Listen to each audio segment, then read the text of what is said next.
And we're live. I wasn't ready for that. The timing's different. Because it's the spectacular, baby. Welcome out. Hey, everybody. My name's Chris Yi. I'm Wendy Yi. Hi there. I'm Eric Summerer.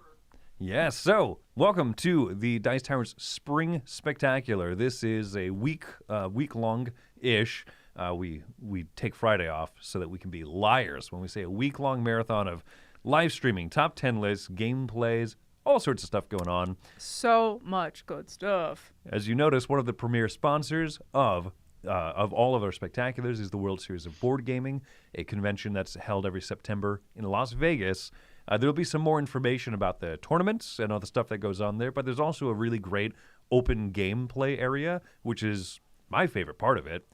So yeah, if you want another convention in Las Vegas, if you want more play, if you want to enter tournaments, or if you just want to go casually, you'll see some more information about how to register for that. But as this is Board Game Breakfast, we've got some other cool Dice Tower announcements too that Eric is going to surprise. Eric, you're in charge. Excellent. Well, speaking of hanging out with us and playing games, there are two big events that you can come to and enjoy the wonder of board gaming with the Dice Tower crew. One is Dice Tower East, which you can currently register for. It's in Orlando. It's in the early July, and you can come have a blast with a whole bunch of people down in Orlando, Florida. I know it's down for me. It's up for you guys. In Orlando. Yes. But more importantly is that tomorrow, April 1st, at noon Eastern, I believe is the official time, you can sign up for the Dice Tower Cruise. We've had registration open for previous cruisers up until this point, but everybody has an opportunity to sign up to go on the Dice Tower Cruise and come hang out on a ship. I almost said boat. On a ship, hang out and play games with us. Really awesome trip. So check that out. DicetowerCruise.com if you want to sign up for that event. You too can be on Boaty McBoatface. Whee! I would not like to play board games on a boat, I don't think. Can you imagine how choppy that would be? It'd be rough. Oh, dexterity games. Let's play Crokinole. Ah! I mean, so many people love to do that on the cruise with just the slight motion of a cruise ship, but on an actual boat, yeah, that would be a problem. Yeah, so no April Fool's joke. We are opening registration on April 1st. Was that possibly poorly planned? I don't care. Come to the cruise. It's awesome. Just believe us. We're telling you not on April 1st, so it works. Also, to talk about the spectacular today, we have some great games we're playing. So we have The Adventurers, Tomb of the Pirate Queen, Kinfire Delve, Callus's Lab, A Gentle Rain, and Super Boss Monster, as well as a slew of individual top 10s. And then the big top 10 this afternoon is going to be top 10 space games with Chris, Milla, and Mike. So we got a lot to get to, so we're going to go ahead and get started. Here's a quick word from our premier sponsor, the World Series of Board Gaming, telling you a little bit about that event. The World Series of Board Gaming is the premier event for tabletop gaming. Players from all around the world come here to put their skills to the test and take home a coveted $3,000 WSBG championship ring. With our grand champion taking home $25,000 and a free ticket and hotel to WSBG for the rest of their life, yeah, we think it's worth playing for. But that's not all. 2024 introduced the Phoenix tournaments, where players could rise from the ashes to take home cold, hard cash. Players won over $8,000 in that first year just for winning 2 games in a row. It's a walk-up tournament where everyone is invited, and players can have their second chance at glory. Throw in the best board gaming library in existence with over 2,500 titles, an open gaming area where you can train with the best, and the daily award ceremonies where we can't stop giving out door prizes. We are building the best and most supportive competitive community out there. This isn't just a convention. It's the most exciting event in the board gaming industry. So what are you waiting for? Get your tickets at WSBGVegas.com and get in the game. Use the code IMN and save yourself up to $35. There's no better time than...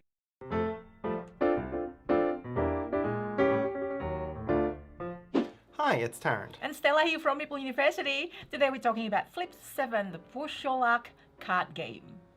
Yes, this is, I guess, it's an ultra-light game. This is a game that pretty much anyone in the world could play. And it is a pure push your luck game. There's a deck of cards. Most of them just have these big numbers on it. The deck has a single 1 in it. It has 2 2s, 3 3s, etc. all the way up to 12 12s. And basically when it's your turn, you flip a card or you sit, and you're pushing your luck, trying to avoid getting duplicate cards in your row. If you sit, you get the points you've revealed, and if you get a duplicate card, then you bust and you score nothing. And over many, many rounds, it's the first to 200 who wins. Basically that. So we play with our friend who's not a board gamer, and he actually won. It's really easy, really simple. It gives you a little bit of tense, but not too much, because it's just so simple. We can just like, okay, you bust, you get to the next round. Fine, whatever. Sometimes you just want to push. I never am good at push your luck game though. Remember that game Can't Stop? Yes. Yes, we played on Board Game Arena, and then I literally can't stop, so I ended up with 0 points. It's not how push your luck games work, I know, but... The game does have a few special cards in it, so there are some that just give you points without the risk of busting. There's the second chance card, lets you get one duplicate and discard it and try again. Flip 3, this is a dangerous card, makes you flip 3 in a row. And it's called Flip 7 because once you have 7 on the table, then you get some bonus points and the round ends. That's it, easy and fun. Thanks for watching, bye! Happy breakfast, everyone. Today I'm here to talk to you about Dorfromantik Sakura, which I think I'm pronouncing correctly. This is a sequel in the Dorfromantik the board game line. As you play, you're going to be just building this map out, completing these tasks, like, oh, this cherry tree blossom orchard, this needs to be 4 big or 6 big, that sort of thing, to score that objective. You are doing it cooperatively, so it's not I'm scoring points for me, you're scoring points for you. No, we're all working together. And why are you doing that? Because, well, with the longest road, the longest river, all those tasks that you've been completing along the way, and a few other little things that give you bonus points, you're going to be totaling your score up at the end of each game, crossing off a load of the spaces on the campaign track. That means you can then go and grab a box from the board game box that's unlocked, adding new tiles, components and stuff to the mix. Now I think that first play is very simple, very welcoming for even new gamers. The tiles that you're placing, these hexagonal tiles, have almost no limitations on where you can place them. It's only roads and rivers that must continue and can't be just ploughed into the side of each other or a village or something like that. Those have to extend out, but otherwise a cherry tree can go right up against a town and all the stuff like that. As those unlocks come out though, a little bit more happens in the game and your choices are certainly affected as your eye is dragged away by a task that you maybe want to complete for a new unlock. I've certainly really enjoyed the game. Whether this version actually has enough difference to the original Dorfromantik, the board game, I don't think it does if you've got that in your collection already. But I've certainly really enjoyed this, and it doesn't hurt that it looks really great on the table. Anyway, that is Dorfromantik Sakura, and enjoy the rest of your breakfast.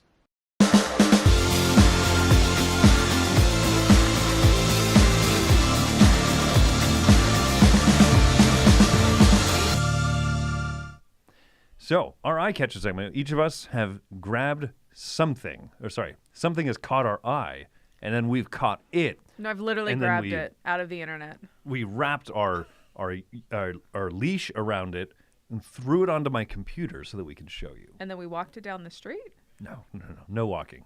This is a violent process. Okay. Eric looks guilty now. We drowned it in the computer. You've drawn me into this, and I don't necessarily want to go down that road. Okay, yes. What caught your eye?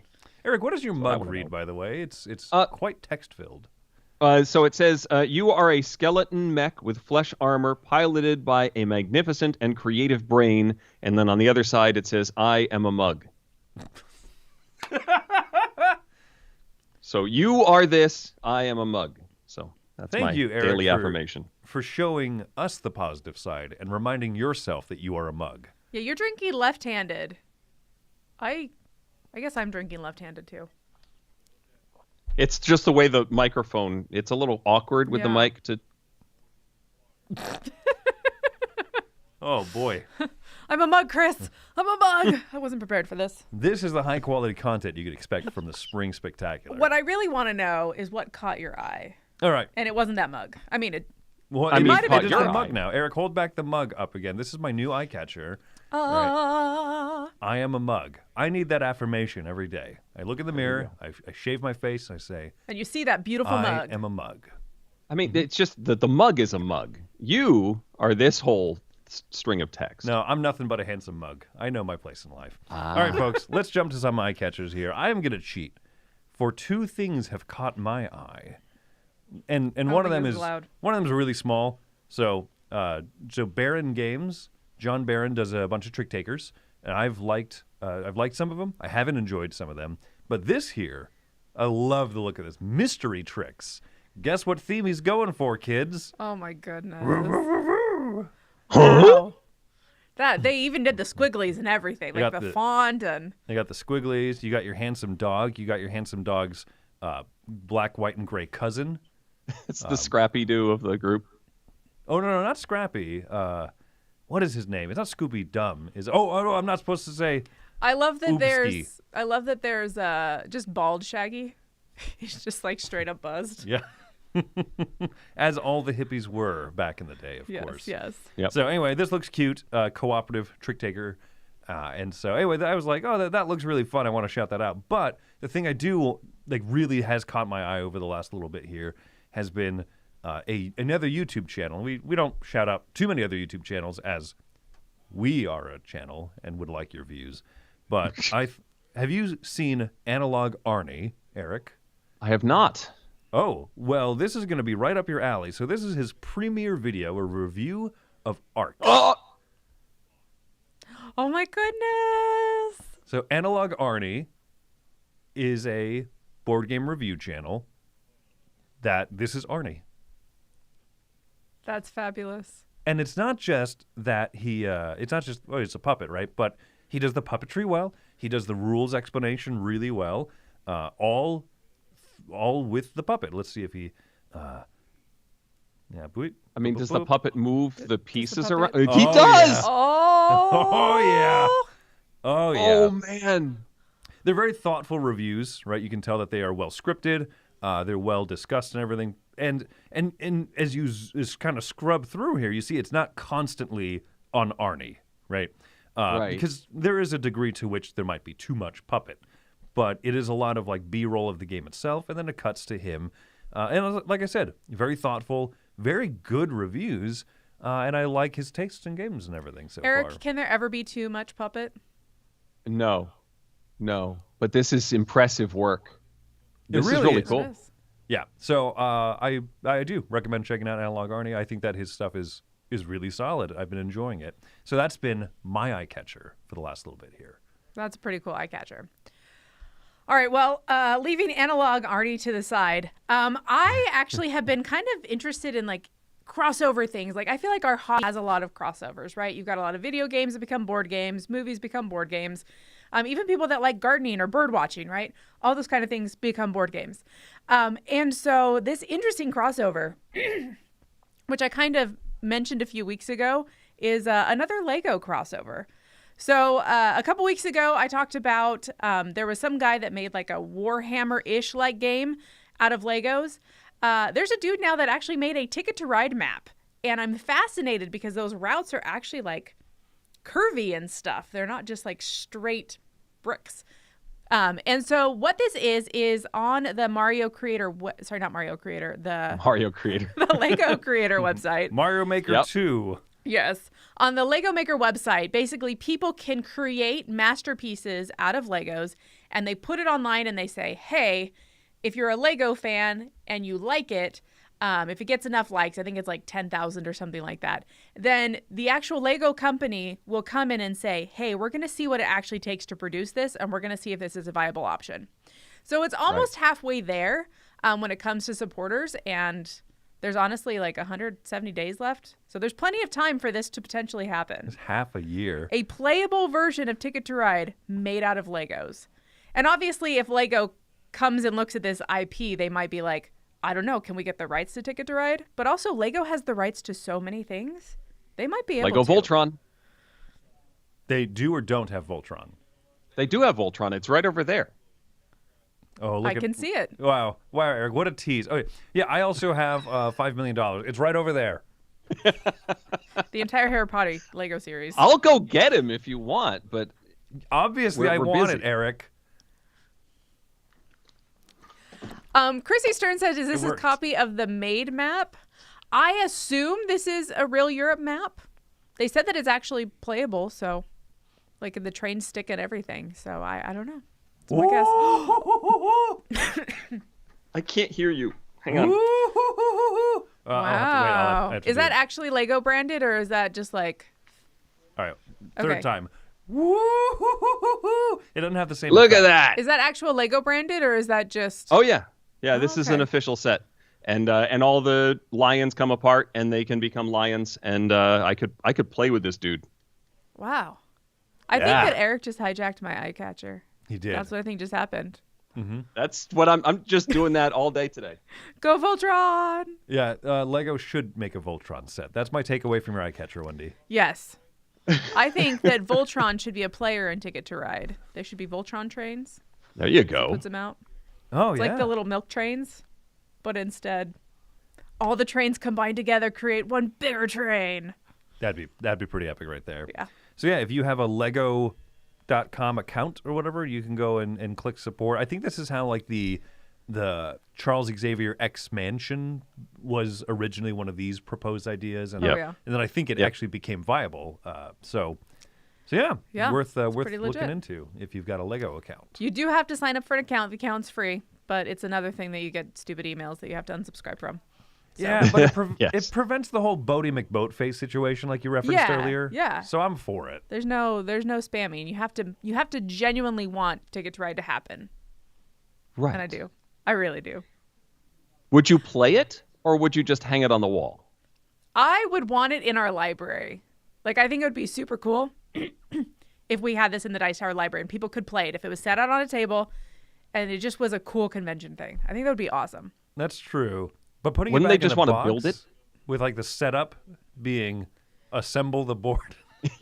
I would figure out a box system so that we could have it set up. You know what I mean? Like our dexterity games. Okay. Yeah. No, I would make this happen. I Those could would see be Step on fun. one: that. build the board in the center of the table. Yes, exactly. Yes. Yeah, Gingermeister. That's the username of the guy that invented it. What a good name. Go All right, Gingermeister. Eric, what's your eye catcher? Well, mine's going to seem downright quaint after all of this. So I found a video game while I was surfing around Kickstarter, and it is based on Don Quixote de la Mancha. This is a game called Hidalgo. It is these couch co-op games have become very popular in the last few years. There's It Takes Two, and there's that new one, Split Fiction, I think, is the new one. But this is Sancho Panza and Don Quixote running around and solving puzzles together and running around the landscape. But the way it's presented is absolutely adorable. You can see it here. You'll notice there are, speaking of puppets, marionette strings on the No. characters as they're running around, and all of the landscape is like it's made out of cardboard. It's sort of corrugated. It's got this really cool art style. It's kids playing with the figurines and solving puzzles and stuff. And then there's a whole like family bonding theme that goes with it. This overarching outside the game storyline. It looks adorable, and I wanted to point it out because it just looks really fun and cute. And I've been enjoying these co-op, couch split screen co-op games lately. So Hidalgo is my eye catcher. I do really love a good couch co-op game, and we've been playing Cat Quest 3 and introduced our daughter to like the Lego series and everything. So yeah, there's something really fun about that where it's good family time. it's meaningful family time. I prefer multiplayer just in person as opposed to online and stuff. Yeah. I'm just an Yes. old fart that way. But It's cool easier be to able- communicate. Like, you can yell at each other and be like, I need you to do this. And it's much better than just an online chat, I think, to have everybody in the same room and working together. You can see what the other person's dealing with and stuff. Yeah, we have we got a PS5 for Christmas this year, and the fact that the controllers have like microphones so you can yell across the internet to each other. It's a little weird. A little weird to It's me. true. A little It's weird, true. yeah. I'm happy that they were able to get this IP. I mean, it's not every day you get to play a game about Donkey and his Hotes. So, Yes, that's what's happening. All right. I was just started singing Man of La Mancha the whole time as I was watching the video. I bet. Eric, yeah. dream the impossible dream. I shall. All right. Well, let's jump to some more contributors, and then we'll get to our top 10 list, which is going to be our final segment for this board game breakfast.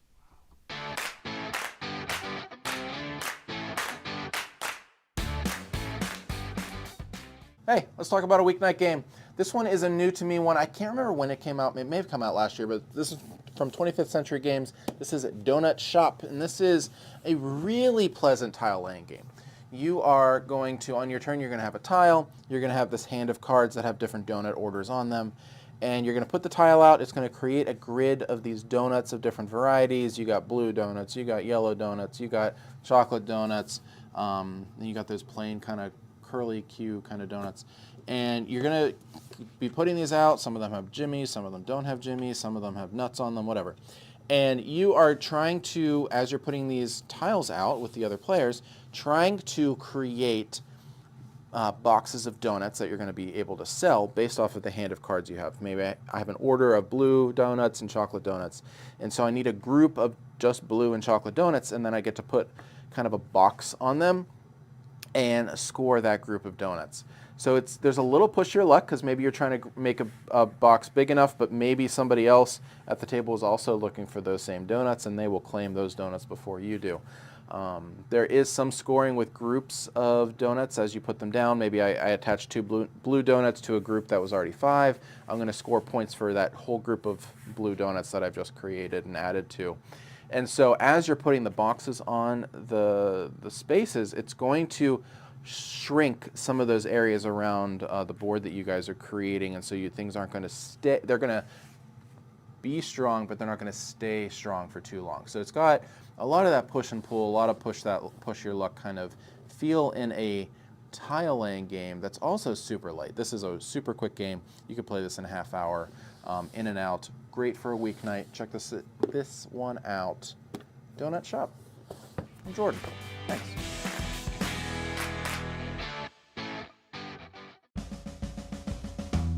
Hello, and welcome back to Retro Board Game Corner. Here I have Inspector Gadget the Game, published in 1984 by Milton Bradley.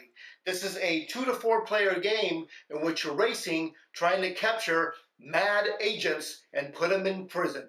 Let me set this up and show you how it works. This is what the game board would look like set up. Everybody's going to put their pawn here at the start space.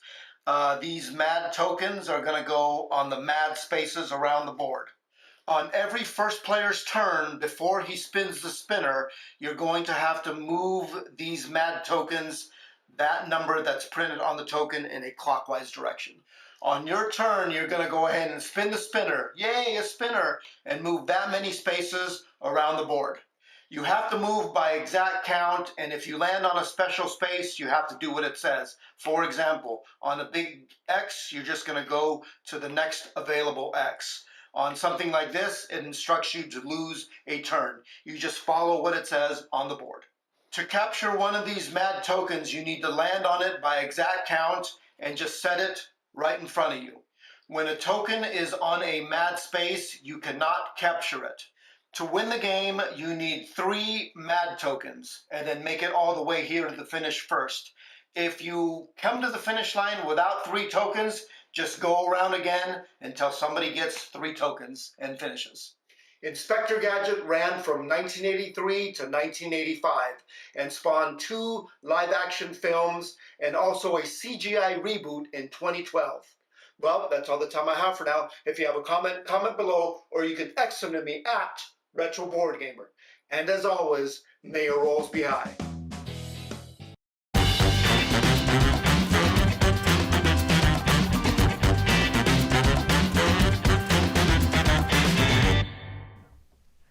It is time for our top 10 segment for the show, although now it's just in my head I'm singing Inspector Gadget, and I can't get it out. Our top 10 list for this spring spectacular episode of Board Game I Breakfast. can't believe you did this to us, Eric. I did this? Yeah, Oh, I guess I it was kind your of did. choice.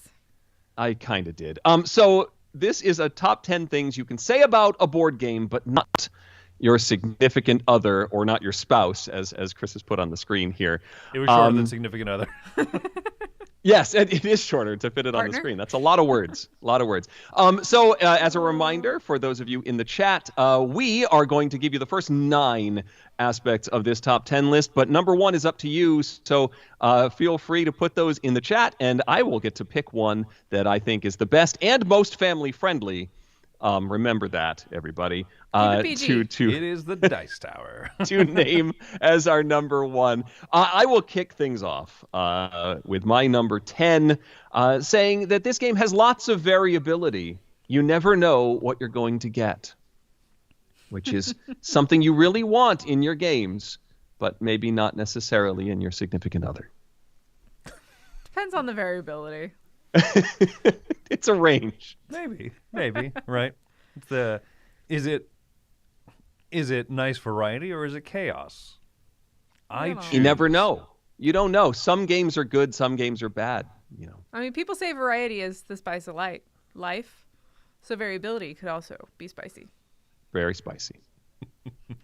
I am dying from the chat already. Oh, good. This is This is one that we've had saved in the list of potential top 10s since the very beginning, since we came up with this the revamped board game breakfast, and we've just never been bold enough to go. But we are boldly going. I should have mine ready to go and pulled up. That's fair. Are you next? I am next. Number 9. Thing that you can say about a board game, but not your significant other, is I knew I should have gotten the upgrade pack. Oof. It's premium quality upgrades are just always, I don't know. They're limited availability. That's the big thing. I'm just going to have fun watching the two of you on this list. I'm just going to watch the reactions. I know, right? I was like, I did get the upgrade pack. You have all your hair. That's true. I'm in my mid-30s Mid-30s, and they're still there. We have some friends that lost it at 17, man. One of our friends. He had all this thick curly hair, and then it was just gone. Yeah. Like 40 years old at 18. It's crazy. Woo! All right, so my next one, or my first one, is that it looks fabulous, but there's just not a lot of substance to it. Yeah. So many games with fabulous art. So many people with fabulous games. art.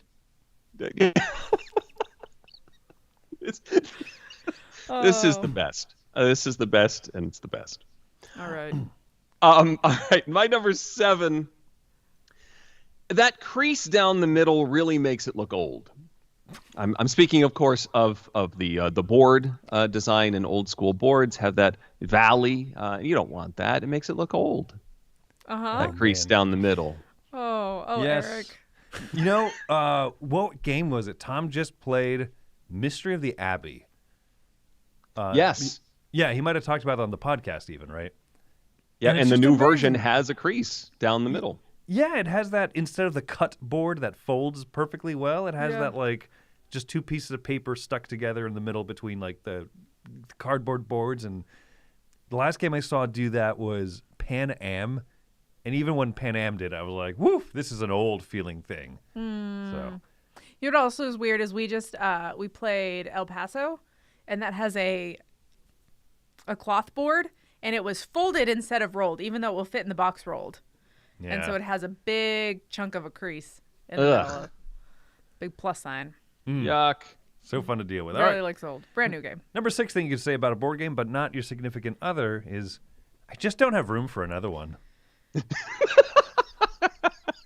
I'm glad that's the case for my sake. Look, it's the room is the only thing that's holding me back. Yes, it's just a space issue. Yeah. Oh my gosh. If that's it, I'm out.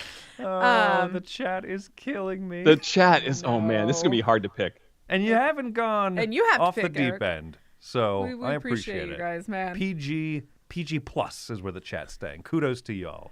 All right. Things I can't say to my significant other is I shouldn't have gone all in. I don't want all the upgrades. Should have just gone with the basic version, the Yeah. retail edition. Basic version. Costs less money. Hey, this is the opposite of mine, basically. Yeah. Oh, the All right. issues that Oh. we face. So my last selection, number 4 on the list, it fits nicely back in the box. It's pretty self-explanatory. It really bugs me when a game doesn't go back in the box normally, and so it's something I look for in a game. Oh, man. I like to live in a box. Oh, I was just talking about Alice in Chains the other day. Anyway, all right. Number 3. Can you believe that Kinezia's made 600 of these? Oh. Okay. Yeah. This is like Stepford Wives. I'll leave that for you to figure on your own. Also Oh. in Matthew Broderick film, which ties back to Inspector Gadget from Astrofall, the retro board gamer. Boom! Now we just have to tie in Godzilla into this somehow. Godzilla. Because Matthew Broderick's done no other films besides Inspector Gadget and Godzilla. I don't remember him in Inspector Gadget, but I do remember him in Godzilla. I'll let you guess which character he plays. All right, things that you cannot say to your spouse is, I love that this is not a big money and time sink. You're so cheap, Chris. Love it. That's a darn true. dirty lie, and you know it. That is true. Oh. Oh, my goodness. boy. So I have to pick why I lost where it went. Oh man, there are so many good selections. But There's- I think It's amazing. It's amazing. I think you could even highlight a few, and I wouldn't be offended. I could. The one that I really I've lost it in the chat here because there's just so many. It's missing a piece, but I still love it. Ooh. Oh, that's sweet. I like that one. And I've lost who it was that did it. There we go, right there. Chrissy Stern. Oh, yeah. Chrissy Stern. Oh, Yeah, that was sweet, Chrissy. I really like that one.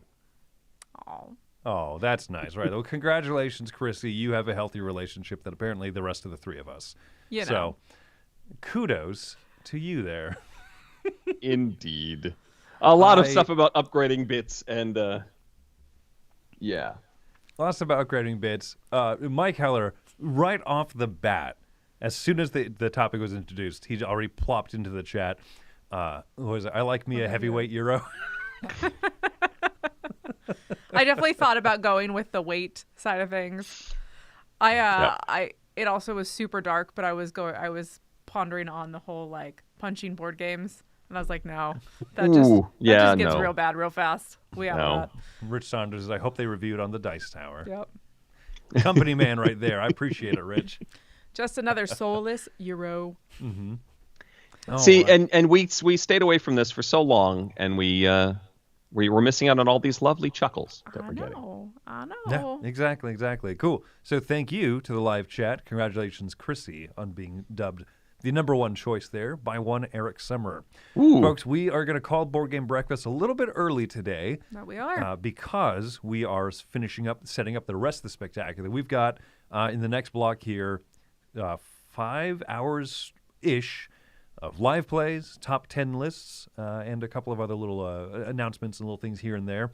But remember, as Eric pointed out, what's happening tomorrow at noon Eastern Time, sir? You can sign up for the Dice Tower Cruise. You can, where Eric will be, and he will bring Voltron. He guaranteed that implicitly. You know what? There's no maximum for baggage. He really could. I mean, I could, technically, yes, you're You are not full wrong. of baggage, Eric. I don't know what would happen to Voltron on a plane as I got there. I mean, I could put him back together, I guess. But It just so avoid the plane and just bicycle down to Port Miami yep, from Connecticut. This will work. What do you suggest I do with him on the ship as we are playing? Because we're there to play games. Just have him as a I mascot. think you should attach him to the Ticket to Ride game that I'm clearly getting. You are purple. You are black. You are yellow. I'm Voltron. Voltron has My all toes tracks. stick to the board just because Love I it. can. Yeah, you have a permanent fourth player at your table. Yeah. 3 people come up, you go, I'm sorry, sir, the seat's taken by Voltron. I mean, we Well, I used to don't have like playing Manny with at a our bot. conventions, right? Instead of the mannequin, we need Voltron. That's true. All right. Well, so one other brief thing is that, as has been mentioned, the Dice Tower is in the process of moving. You can see some of our early vlogs, a little behind the scenes of setting up the studio, moving some of the stuff out of this one here. So with that in mind, we don't have an exact date set for the next board game breakfast. So live streaming is going to be this week, all week, and then a little bit of a question mark up in the air. So we'll keep you all posted as things are ready for another episode in the future. But it might not be actually in the month of April. We'll have to see. So, Eric, if we don't make it out of this alive, it's been a pleasure. You guard that Voltron with your life, okay? I will. It's been a pleasure serving with you both. Well, thanks for joining us today. I'm Wendy Yi. I'm Chris Yi. And I'm Eric Summerer. Go All play right. with Legos. And we'll see you in 25 minutes in the other studio.